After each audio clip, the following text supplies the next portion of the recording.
Inkundla kamantyi yase-Midrand eRhawutini kwiphondo lase-Gauteng inike indoda etyholwa ngokugxagxamisa umfundi wesikolo i-Crowthorne Christian Academy ibheyili ye-R2,000. Umama walo-mfundi uthi umntwana wakhe unikwe uphuma-phele esikolweni ngenxa yenwele zakhe zohlobo lwe-dreadlocks.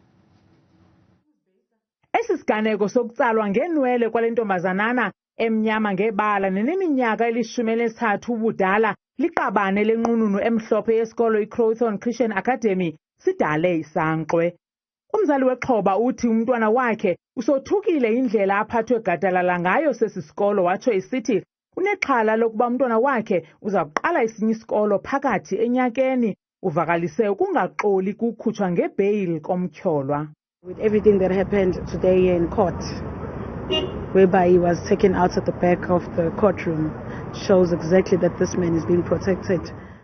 Amaqela ezopolitiko aphakathi kwabo bebeqhankqalaza befuna ubulungisa. Ucalucalulo ludlangile.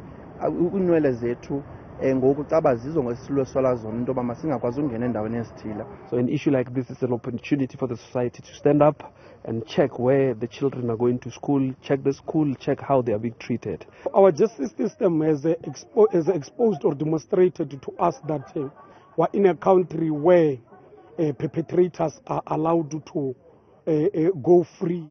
Ukanti kusenjalo isebe lezemfundo eRhawuteng likwacacise ngobume besisikolo. Their illegality, it's more on them relocating, moving to a new, site without informing us, also changing their name. So that's the illegality part. But when coming to curriculum, they are fine because they are a registered school. Nangona kunjalo kukho amakhwelo okuba esi sikolo sivalwe umphelo.